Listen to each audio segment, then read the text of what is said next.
Greetings, salutations, respect, and love. I am Scott, and you are in the Prog Corner where today, man, woo, I got a good one for you. You guys know how much I love Guided by Voices, and this is a band that just dropped their 40th album. Oh, my goodness gracious. Formed in 1983 in Dayton, Ohio by the great former school teacher Robert Pollard. Quit his fourth grade teaching job after the band put out like 6 albums. Finally had enough notoriety and whatnot to quit his day job. The band has had so many different members. Robert Pollard is the only consistent, but this version of the band not only is a great version of the band, but the most prolific version of the band. In the last 8 years, they've dropped 17 albums. Come on, man. We're going to look at that in a second. But the band is Robert Pollard, of course, Doug Gillard, Death of Samantha, Gem, Nada Surf, Bobby Bear Jr. Yeah, his dad was Bobby Bear Sr. Look him up. Mark Shue on bass, and the great Kevin March on drums. Back for his second to go around with the band. He from Shudder to Think and the Dam Builders. Great, great drummer. This band is just amazing, man. Let's look at some background here. This is a band that put out a run of 10 albums from 1992 to 2001. That's almost unimpeachable, man. Propeller. Oh, so good. So good. Just amazing. They follow that up with Vampire on Titus. And then the ultimate classic of B-1000. Oh. And it just gets better and better with Alien Lanes. They follow that up with Guided by Voices, Under the Bushes, Under the Stars. It was supposed to be produced by Steve Albini. There's a couple Albini tracks on here, but awesome. And then their prog rock masterpiece, Mag Earwig. And then they get all commercial, and they hire Rick Ocasek to produce Do the Collapse, an amazing album. If you love the Cars, you'll love this one. And then they get a little heavier with Isolation Drills, such an amazing record. Bob's Breakup album. Then they get back with Matador and do Universal Truths and Cycles, such a great album. Oh man, first time I saw the band was on this tour. And the 10th of Perfection, Earthquake Glue. Those 10 albums are absolute perfection, man. It's ridiculous. But this version of the band, what'd I do? Hey, hello. This version of the band here has dropped 17 albums. This is insane, man. I'm going to show these because it's crazy. Oh, yeah. Oh, look at these. Oh, there's a big stack right here. It all started with August by Cake, a double album where Bob allowed all the new members of the band to write songs and sing lead. Yeah, that was cool, but it didn't last. It was just a one-album deal. Followed it up with How Do You Spell Heaven? Great, great album. The Birthday Democrats. And then in 2018, he just dropped one album. Just one. Space Gun. And it is a classic 10 out of 10 album. I love it. Followed that up with another double album, Zeppelins Over China. And then came Warp and Woof. Yeah, I am going to be ranking the Guided by Voices albums next month when I get a fresh copy of Twisted and Tonic and Twisted Chasers is being reissued. I don't have that, so as soon as I get it, I'm doing all 40 albums. I'm going to rank them. Sweating the Plague. I saw them right after this. Surrender Your Poppy Fields. Oh, great album. One of my favorites, Mirrored Aztec. I love this thing. Great artwork, great album. They follow that up with Styles We Paid For. That was their third album in 2020. And then 2021 comes around. They only dropped 2 albums. Earthman Blues, fantastic record. And It's Not Them, It Couldn't Be Them, It Is Them. And then 2022, they dropped 2 albums, Crystal Nuns Cathedral. Tremblers and Goggles by Rank. Then we get to 2023. They dropped 3 albums. La La Land. No, I'm showing the wrong record. La La Land. That's La La Land.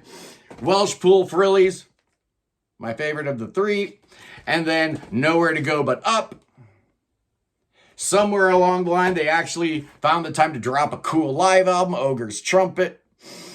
And then that brings us to the brand new one, man. The Strut of Kings. Oh, yeah. This one's awesome. Their 40th album. Hey, it's even a gatefold. We haven't had a gatefold since Earthman Blues. So what do you say? Look at that logo.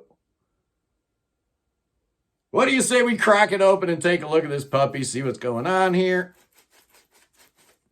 Alrighty, let's see. I just want to see the gatefold. It's been a while since we had, a gatefold on a Guided by Voices record. So here we go. Let's look at this. See the Robert Pollard artwork. Oh, cool. Lyrics and all that kind of stuff. Okay. Let's take a look at the vinyl while we have it up. Download code if anybody wants it. Contact me. And the vinyl. Oh, very nice. Pretty. Good label. On the black vinyl. Yes, so that's the physical copy of the King of Struts. Or the Strut of Kings. Whatever, man. Oh, this album is so good. Oh, I love Guided by Voices, and this is the best one in a long time. Like I said, Space Gun was the only album that they dropped in 2018, and as a result, it was the best of all these records. Well, apparently, this album's going to be the only album dropped in 2024, and that's big news, because whenever Pollard decides he's going to focus on just one record, that usually means it's a pretty good one, man. So let's take a look at the tracks on here. First off, it's Show Me the Castle, a long track for Bob, 4.5 minutes long. That's almost like a prog epic for Guided by Voices. Starts out really slow. We're going between B and E here, and then we get a crunchy guitar figure at the 2-minute mark. Really cool, kind of almost sounds like some of the weird percussion used in My Kind of Soldier off of Earthquake Glue. Very cool. At the 3-minute mark, you get a little fake mellotron coming in. That's great. And then in the end of the song, you get a new chord progression, which is B to A to E. And Doug plays some of the earlier stuff in the song towards the end. Real cool way to round out a really cool opening track. Next up is a short one. Dear Onion is less than 2 minutes long. I have no idea what Bob's singing about here. I try to be respectful to everything under the sun. What in the world? I don't know what he's talking about. He's delivering something about an onion.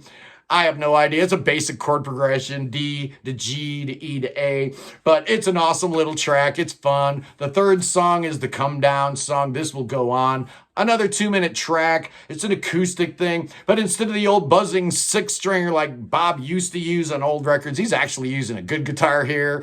And Travis Harrison's production definitely is a different animal than those earlier Guided by Voices records. There are no throwaway tracks here. Every track has been, massaged and brought to its full potential. And you hear a little bit of Bob's atonalism on this track, but sometimes when he gets all weird and pitchy, it's really hard to listen to. This is actually a nice song, nice, easy listen, and it leads you right into the dead center, the heart, the red hot heart of this album, man. The fourth track is Fictional Environment Dream. Wow. It's 4 minutes long, and it's got all the hooks, man, everything you want. It's glorious, beautiful anthem in B that you could hear being played in front of crowds around the world. Well, Bob doesn't like airplanes, so crowds around the United States. Really weird melody, because in this song he's going, from the 1 to the 5 and all that stuff. But when he goes to the 5, he's actually singing the 6, right? Which is really odd, because the chord is F sharp major, but he's singing a G sharp, which is the 9th. It's a little odd. It's a little weird, but it actually works. It's really cool. I love it. Great track. Next up is Olympus Cock and Radiana. And if you're a Guided by Voices fan, there are certain topics that Bob likes to circle back on over and over and over again. Robots and spaceships and airplanes. Dayton, Ohio is a popular subject for him, and chickens. He's always singing about chickens, man. And if you've ever been to Dayton, you'll understand why, chickens are all over his music, because chickens just run all over the place, man. This is cool. It's kind of like the title track, because somewhere in there he mentions the title. It's a weird multi-part suite. I love it. It gets all psychedelic and weird. And then the band returns with synth strings behind it. Really cool. Great track.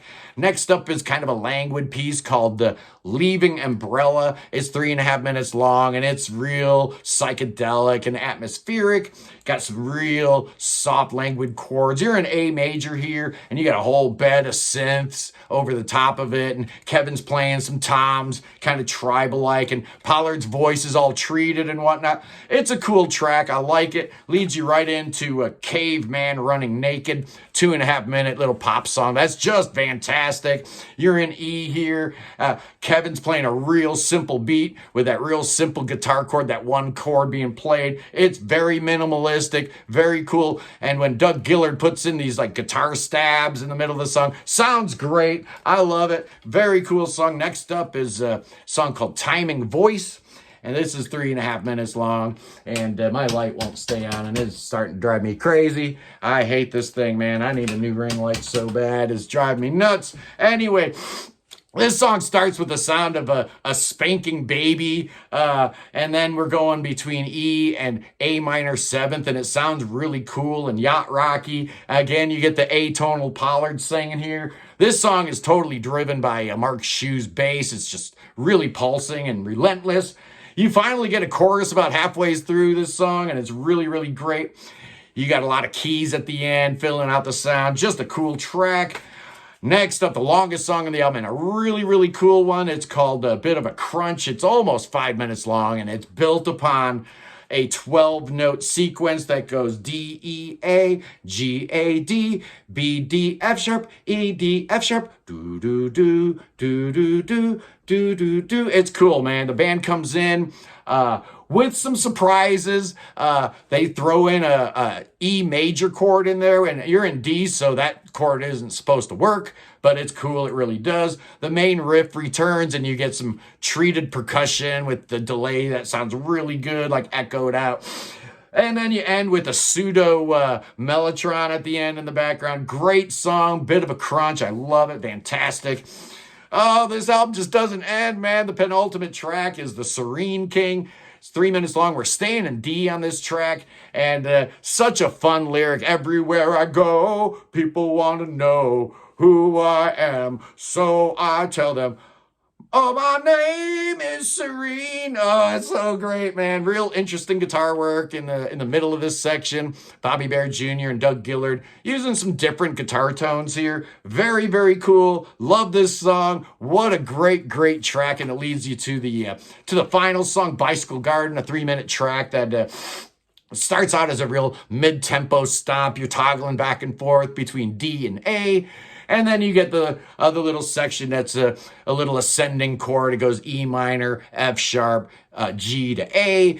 The song ends with that chord progression, but along the way they get into some weird atonal type of stuff where the chords make no sense. It goes from B to B flat to A to B to D, and then the next time he does, he goes B to B flat to G. I don't get it, but somehow it works. Pollard's like trying to figure out a melody around those weird chords, but it works, and the song ends, like I said, with that chord progression, E, F sharp, G to A, that ascending chord progression, while Pollard's singing Bicycle Garden, I will meet you all the way. He repeats that a few times. The song fades out, and it leaves you scratching your head like, why is this album so good, man? 40 albums and 41 years later, and Robert Pollard is still doing it. I love this thing. It's not as good as Space Gun, but it might be as good as like Earthman Blues or some of those other albums.